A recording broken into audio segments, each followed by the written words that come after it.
Okay. This week we also covered the stories My Name, Hairs, and Skinny Trees. So what I'm going to do in this video is just a short rundown of the discussion journals. For My Name, there are 2 questions. And remember, in bold, it tells you the length of the response, and it gives you details as to what's required in the response. So number 4 is asking us, what is the narrator's special connection to her great-grandmother? And what does the narrator mean when she says she doesn't want to inherit her place by the window? 2-part question, so explaining what the connection is between the narrator and the grandmother, and then interpreting that quote where she says she doesn't want to inherit her place by the window. So looking at the story, there are several details that can help us with that.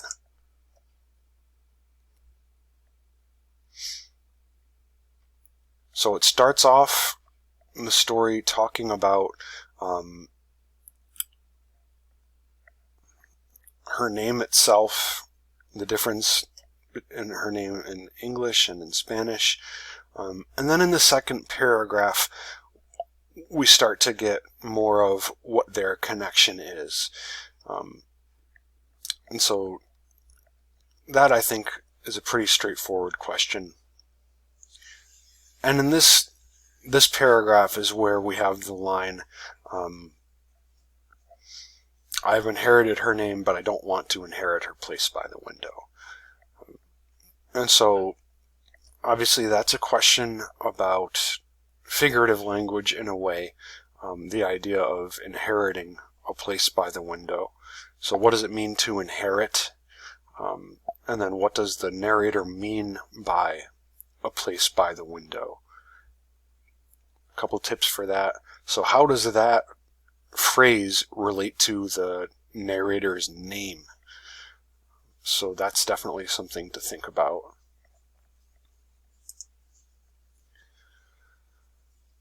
The next question, and this is one where we're going to ask for a paragraph in response, it says to look at paragraph number 1 and number 5. Why does the narrator see her name differently when spoken in English versus Spanish? And so this is a theme in this short piece, is the difference between the narrator's name in English and the narrator's name in Spanish. And there are a couple of things I think that the author is trying to get across with that. If you scroll down, you'll see the response structure for number 4 and 5. The topic sentence always should begin the answer to the question. When the narrator hears her name in English, she feels blank. And when she hears it in Spanish, she feels what? So let's look at paragraphs number 1 and paragraph number 5. Okay.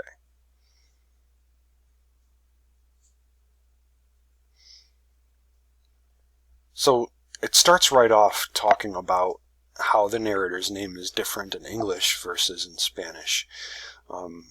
So look at, both what definition she gives for each language, and since these are short pieces relying on a lot of figurative language, look at the things that she compares the name to when she's speaking about her name in Spanish here. Okay. What's the feeling behind these? And are they similar in English and Spanish, or are they quite different?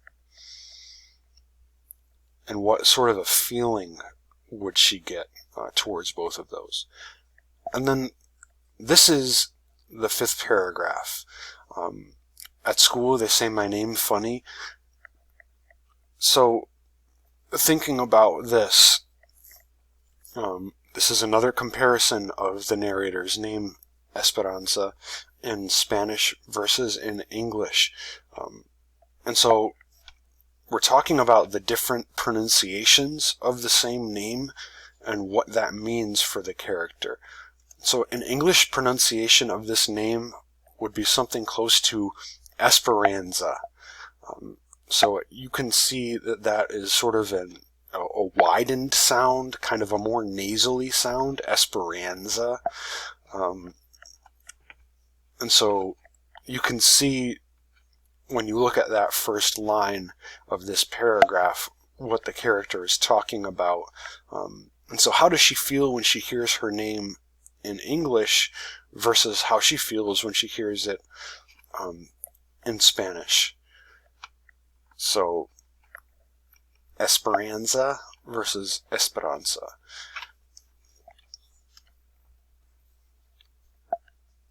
Again, you want to look at the comparisons. She says, in Spanish, my name is made of a softer something. She says it's like silver. And so, what does that mean? I look forward to seeing your responses for this.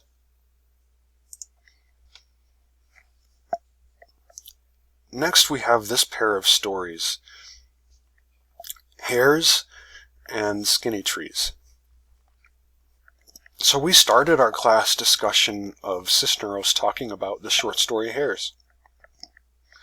And if you remember, this is the story that has where the character is introducing her family to us through talking about how all of their hair is different. So we've got the first paragraph that's talking about the father's hair and her siblings' hair, and then the second paragraph that talks about her mother's hair and compares her mother's hair to all of these lovely things. So question number 6 tells you to first make a list of all the things the mother's hair is compared to. And then part B, what do these things tell us about how the narrator feels about the mother? Essentially, what do these comparisons tell us about the relationship that the narrator has with the mother? Okay. And so both of these stories are on the same page. They're from the same book. And so is my name, by the way. So these 3 stories are all from the same book. They have the same characters. And so you can kind of use evidence from all of these stories to answer these questions if you feel that it helps you. Question number 7 is a question that's going to require a paragraph and analysis. It's asking you to explain the main metaphor of the story. Who or what is the narrator comparing to the trees? And what is the main point the reader is supposed to get from this comparison?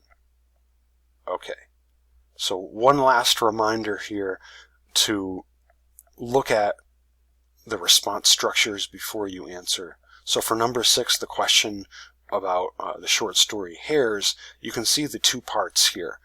The list of the objects that the mother's hair is compared to, and then these couple of sentences talking about what those comparisons mean. For number 7, that's asking you about the central metaphor in the story Four Skinny Trees. We've got a whole paragraph response structure. And again, we're going to start our paragraph with a topic sentence that answers the question. In the short story, the narrator is comparing the trees to who or what? And then you've got your space for your evidence from the text and your paraphrase.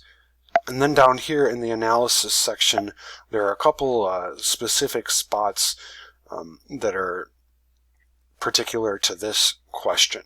So both the trees and blank are similar because, and then this description shows.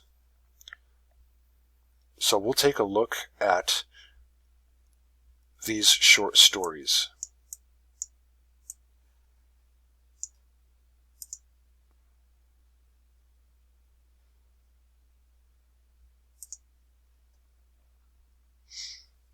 Alright, so we already went over Hares, so I won't spend a whole heck of a lot of time with that.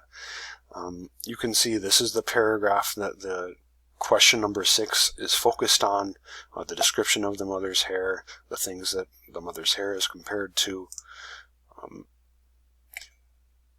But for question number 7, for 4 skinny trees, there is some information in the short story Hairs, especially in this first paragraph, that's going to help us out to answer the main question for question number 7. So question number 7 is asking us, what's the central comparison here? 4 skinny trees. They're the only ones who understand me. I'm the only one who understands them. 4 skinny trees with skinny necks and pointy elbows like mine.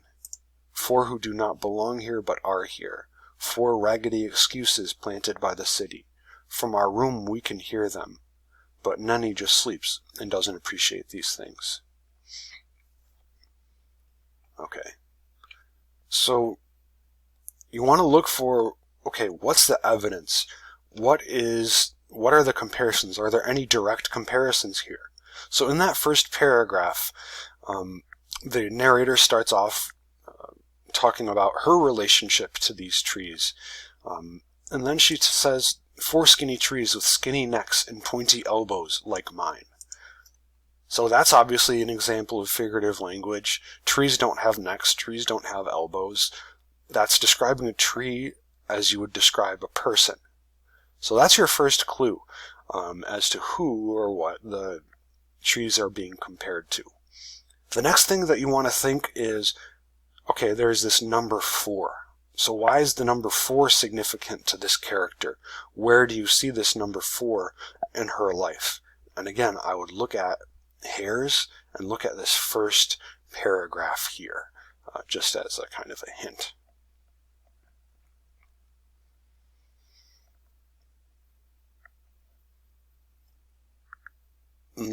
Through the rest of the story, when you're looking at the description of these trees, their strength is secret.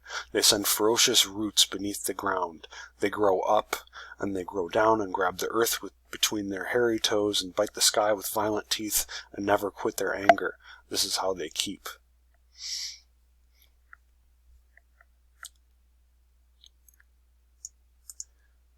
And when you're looking at these descriptions, after you've ascertained what's the comparison between these 4 trees and what they're being compared to, when you're looking at these comparisons and these descriptions of the trees, think about how they also relate to the things, or the people that the trees are being compared to. Look at this last paragraph. When I am too sad and too skinny to keep keeping, when I am a tiny thing against so many bricks, then it is I look at trees. When there is nothing left to look at on the street. 4 who grew up despite concrete. 4 who reach and do not forget to reach. 4 whose only reason is to be and be. Okay. So one comparison that I see here is when I am a tiny thing against so many bricks. And then here it says 4 who grew despite concrete. So those 2 images are linked together for me. It's both talking about living beings, sort of against these hard brick or stone or concrete realities of the city.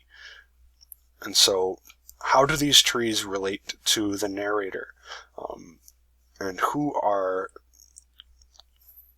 So there's the narrator, and then what other 3 people who are really close to her? And how do these descriptions of the trees relate to the narrator? And